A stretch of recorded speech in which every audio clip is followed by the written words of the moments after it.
Everyone, Catherine here from Ink Finger Cat, back with another 30-day Christmas card making challenge, and this time we have another colour challenge. So the colour combo was Plumberry, Rainforest and Lilac, and I chose, those are Concord and Ninth colours. I have got the Rainforest in an ink, but I went and chose cardstocks because I wanted to make up the main panel that this fabulous die set from Alex Siberia creates.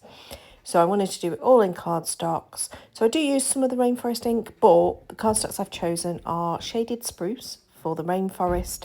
I think it's Blackberry Bliss. Rich Raspberry would have worked better, but I haven't got any of that left. And then I've used, I think it's called Ballet Slipper. It's an old retired Stampin' Up colour as well, so I can't remember.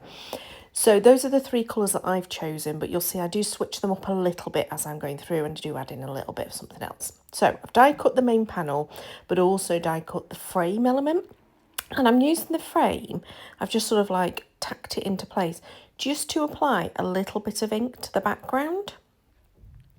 And so I'm going round with the Rainforest Concord and Ninth ink and my blending brush and just sort of blending out. It's mainly so I've got this kind of like little white halo around where I'm going to stick it. And you'll see as I take it off, I've got a couple of spaces where it's just, you know, in the middle. I now need to just do a bit of inking to just get rid of those lines of the washi tape that I'd used to tack it down. It would have worked better to have done it as maybe the, what am I thinking of? If I'd have done the full shape rather than just the outline part, but you know, it's always fun to try. Now, this is going to be a slightly longer than normal video just because this took some time. I think what I would advise, and in fact what I think I'm going to do, is I'm going to just do a little post-it note or a little handwritten note to myself inside this set to say, if you're making up the full panel, you need to cut this element so many times, this element so many times, because yeah, I did have to keep going backwards and forwards. But you'll see here I cut my cardstock down into smaller strips so that I could fit multiple bits onto my cutting mat at a time. And that helped to speed up the process. To be honest, I think next time I use this and I want to do the full panel, I'm going to make multiple cards at once. And I'm just going to run all the dies through quite a few times. I also really liked how I inked it last time I used it and did it on white cardstock. I really like that too. But I really, really love the final card. I love this die set so much. I really do. It's just so lovely. So I am going to go into super speedy fast forward just to get past all of this die cutting, because obviously it's a little bit repetitive, me just constantly die cutting. So as well as I say, as well as the three colours of cardstock that I used, I also pulled in a little panel of mirror cardstock. Now I don't actually know where I've got this from, so yeah, it's in my stash. It's only a small scrap. It doesn't look like the colours that were in the one that Kingston Crafts provided for their foiled cardstock. It's sort of like more muted, so I don't know where I've got that from, but it's very pretty. So here it is. But yeah, so I did pull that in just to do some of the berries in that.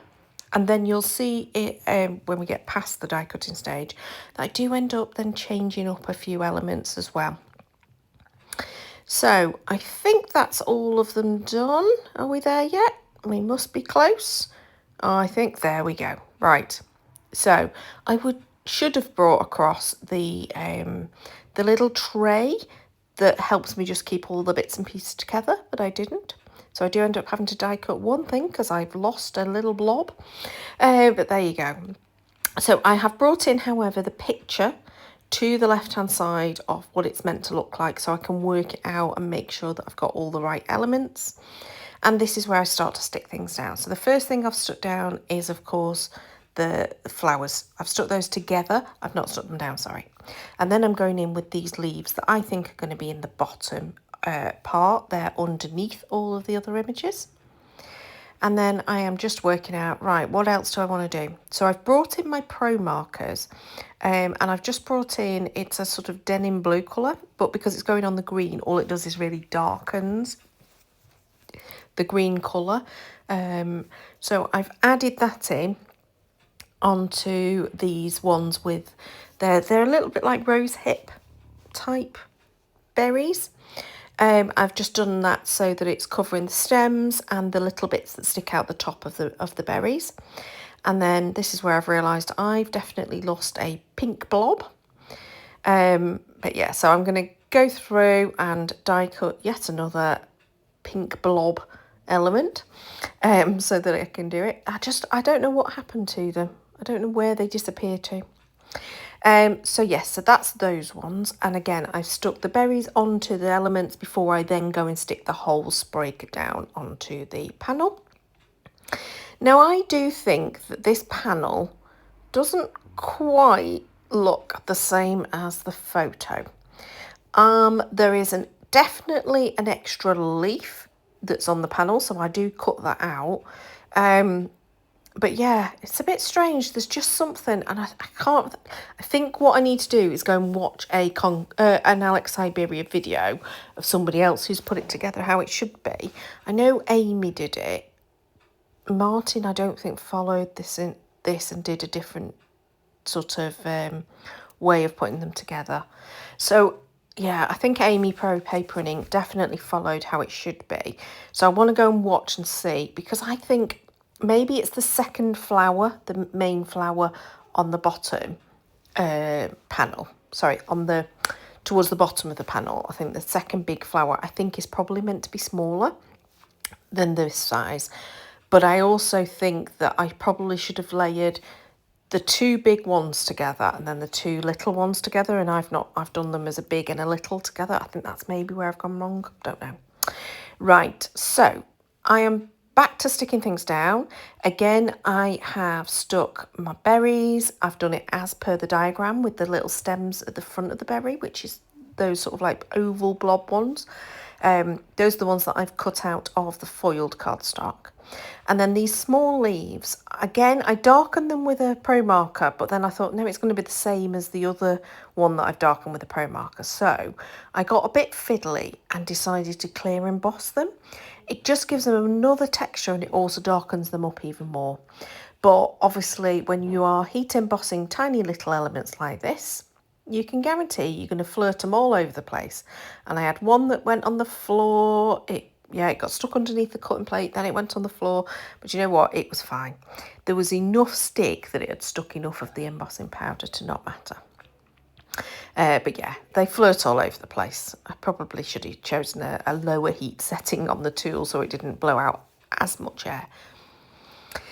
So this is where I worked out that there was an extra leaf on the actual bottom of the template than there was on that picture. So I decided to take it off because I hadn't die cut enough leaves. If I'd had enough die cut leaves, I'd have included it, but I didn't. So my 3 flowers, I'm adding my little centres here in the pinks. Part of me wishes I'd maybe done a little bit of shading on this, I must admit, but never mind. Right, my holly leaves, I did decide to do shading though. I just brought in that Rainforest ink and I just shaded them at the base of them rather than doing the full leaf. And again, it just gives a bit of dimension and a bit of a change of colour. So they're the next pieces to be stuck down. I do think it's quite easy to follow where things go. I think it helps to have the picture in front of you so you know which order to put them in if you're wanting to do them so that they're the exact kind of configuration that they've done for this base panel. I do think it is a really pretty set. And to be honest, I don't think you can go very wrong. Obviously, I'd chosen to die cut that base out of white. If I'd have chosen to die cut it out of green, I think that would have worked even better because you wouldn't have the white bits sort of that you're conscious of poking through. But wow, it just looks amazing. So I am literally just going to glue it into place. Obviously, I've given myself a little framed template, that little halo of the white, and then I'm going to stick something heavy on the top just for a moment, and then you can see there, that's how it looks. I am genuinely so in love with this die set. I just think it's so beautiful. So, kept this fairly simple in terms of sentiment. I decided to go with the Tim Holtz stickers. I at first chose 3. I mounted them all onto the Lilac foiled cardstock. Yeah. But yeah, I ummed and ahed. I thought 3 would look good, but then I just didn't like how it looked when I started to place them on. And so instead, I just end up with the 1. Now, I must admit, this is going to be a special card, as in it's going to a member of the family rather than one of the ones I just send out to normal friends. I always think when you've made this much effort, probably been doing this card for about half an hour at this point, and that's quite a long time for me to make a card. I don't usually spend that much time making a card unless it's for a very special person. So yeah, this was the point where I was sort of umming and ahhing and decided, no, didn't want 3, I just want that 1 sentiment. But yeah, so I think this is going to my auntie. In fact, I'm fairly confident this is going to Auntie Margaret. But yeah, I added some gems on to finish off, just using the pale pink. The sentiment kept popping up, so I did need to add a little bit more glue to that. Every time I put glue on something, I do try to remember if it's something that's going to lift a bit, I'll go and put something heavy on it. I then went in with my, I think it's a Nuvo rather than Wink of Stella, but it's the same idea, like a clear glimmer shimmer type liquid that's in the paintbrush type pen. And I added that to all of the little rose hips and all of the flower centres, just to again add something a little bit extra. And there's my card. I mean, I love it. I hope you do too. Please do give me thumbs up. Leave me a comment below if it's something that you like. I mean, I love florals, but I really love this die set. I think it's stunning. I'm looking forward to using it for not just Christmas. I think take out the holly leaves. It could be any season. Those are not specifically poinsettia. Thanks so much for watching. Subscribe to see more. Till next time. Bye-bye.